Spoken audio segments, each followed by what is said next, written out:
Hi guys, so I'm just here with a quick video that where I'd like to show you a few tricks that I do, let's say technical wise when I'm sampling in my songs. So I took a recording here and let's just hear what it has. So as you can see, virtually no noise here, just me striking some glasses. And then here I introduced a noise by letting a tap water run. Clearly you can see there's noise. There's nothing we can do about it. It's imprinting in the record. And this is a scenario that's very common. I mean, you can record your stuff and then find out that there was a background noise, like some kind of office noises or even house appliances. Sometimes, you know, my fridge just disturbs my recordings and whatnot. Fortunately, there is a very easy way to fix that. As Andrew used the Sound Soap plugin, I think. I have a different approach here. I already shared it as an image, but I just thought, you know, I would show you the video. So I'm using ReaFIR as a DAW, and ReaFIR developers actually created this Replux VST FX suite. What it means is that the effects that are built in ReaFIR, some of them you can download for free as VSTs. How cool is that? So there's a couple of them, you know, some compressor, EQ, good stuff. And among them is the ReaFIR, which is FFT-based dynamics processor. Let me just not bore you with the technical details and instead show you how it works. So I'm just gonna load the plugin on my track.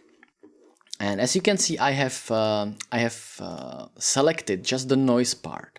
We're gonna set this to subtract mode. Click this automatically build noise profile and then just play the noise. All right, this might be enough. Now disable the build noise profile. And now let's hear what we have.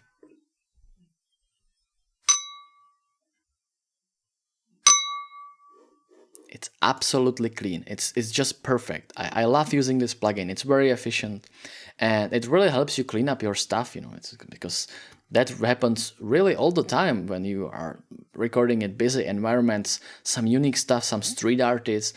When you capture just the part of the noise without the sound that you actually want to preserve, and you can teach it to ReaFIR, then you can just cut it from your sound and it sounds perfect. Sometimes when you let the noise profile build for too long, or you know there's a lot of noise, you might hear some artifacts. So if you right click here and in the quality settings enable the reduce artifacts mode, it will sort of tone down the subtraction, but also, you know, it's a compromise. Okay, so that was one thing I wanted to show you. Another thing that I have. So let's just, you know, cut this one beat, for example, put it into another track. And I'm gonna talk about the importance of sampling rates. So when you're doing sampling, you can see I'm running my software in 48 kilohertz sampling rate, which means that every second the audio contains 48,000 samples. And the Nyquist theorem tells us that whatever your sampling rate is, the highest audio frequency that you can represent in your sound, in your music, is exactly half that. Which means if we are running at 48 kilohertz, the highest frequency we can hear in our audio is 24, which is, you know, reasonable for a human hearing. Is actually, you know, most humans hear 16 hertz to 16 kilohertz. I'm actually on the lucky side, so I hear about 23 still, so that's good. But when you're sampling, you're gonna be doing some pitch shifting. For example, you're gonna stretch your sample to, you know, twicefold, to double the length. So I'm gonna use another tool that is free. It's called M Analyzer, and you can download it from Melda Production free bundle. You get like, I don't know, 30 plugins with that, and 36 even. It's perfect. That you can use. So this one is just frequency analyzer, which shows you the spectrum of your sound. Let's put it to something quicker, like 80 milliseconds, and let's just hear what we have right now. So as you can see, it occupies all the spectrum from 0 to like 20-ish, 24, or let's say, whatever. It's pretty close. But now I'm gonna pitch shift this to twice the length, you know, which will make it be an octave lower. And now you hear it just cuts at, you know, 14. Oh, there is some kind of roll off, so where it really cuts is like 12 and then it rolls down to the 14. So I already lost some of the frequencies that I have. Even if I do this even more extreme, let's go to 0.25, which is 4 times lower now.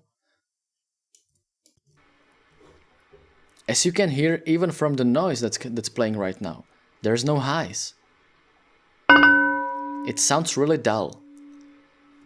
So the way you can fix this is record your samples at the highest sampling rate possible. So I have this little recorder here. It's a Zoom H1N. It's a little nice device. You can see it really fits my hand. It's really small thing, but it can produce and record sounds at 96 kHz, and that's perfect because even though when I would be to slow it down 2 times, it's still gonna have 24K as highest frequency, which is all the luxury I need when I'm sampling. So that's just some things that you want to do.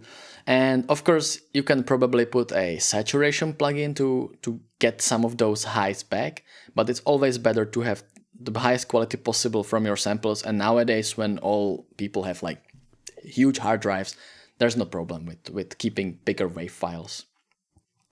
Okay, so this is the second tip that I wanted to give you. And now let's move on to the last one that's more musical. So I'm going to get this back to its original size of just, there we go. I'm just gonna cut it a little. And let's say I want to make a musical instrument from this glass strike. So I am going to, I'm gonna leave the analyzer right now. And I'm gonna have ReSamplomatic, which is a built-in sampling engine within ReaFIR. I'm sure all DAWs have the equivalent of this, so it doesn't matter. I'm just gonna cut this, something. Okay. So right now, if I arm the track, it just sounds the same note, whatever I strike, right?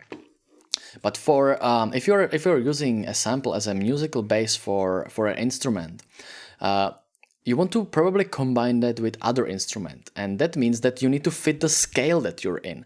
And very rarely the sounds that you record are going to be like pitch perfect to the commonly acknowledged musical scale that we are using as humans, So let me show you what I'm talking about. I'm gonna load another plugin on the same track, just a little hacky way, but whatever. And this plugin is just the easiest synth that you can get. It just produces a sine wave. So let me put one more, this time retune, because we want to know the bass note of our sample. So if we just strike it, it says it's somewhere around D6, let's say. It oscillates a little, but let's call it D6. So I'm gonna play D6 on my sampling, on my synth, and you can see it's 1174 Hertz.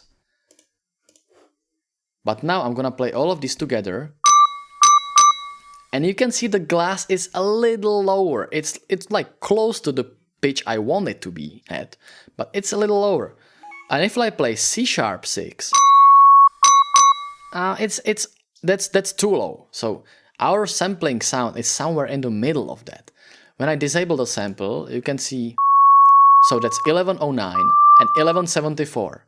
But our sound from the sample is 1150. And that's not gonna do. If I was to introduce some kind of synthetic bass to this track, the sounds would clash because they are not compatible. They would, create like interference that would be really obnoxious to listen to. So what we need to do, we need to tune this sample to the nearest frequency-wise, nearest musical note. And fortunately, I have pitch offset here, where I can like very finely tune the frequency of the sound to reach the frequency I want. So let's say we want to go to the D, right? I'm gonna just put this in separate windows, so I have all of these, like that, so we don't have to switch.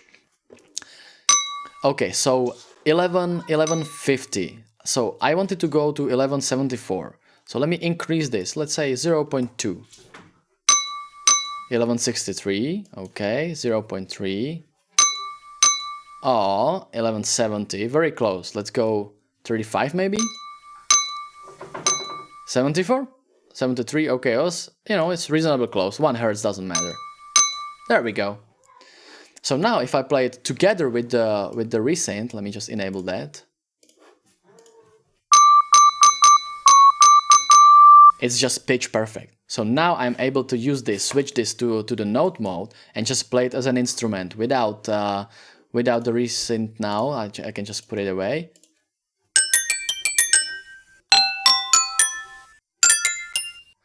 And I just know it's gonna fit whatever else I'm mixing it with, because I've now let's say aligned it or quantized it, maybe pitch-wise, to our commonly acknowledged musical scale. All right, so thank you for watching. Those were all the tricks that I wanted to show you and how I'm using that. As you can see, I'm using free plugins. Unfortunately, the Resamplomatic is not part of the Replug suite, but I'm sure your DAW will have a sampling engine as well.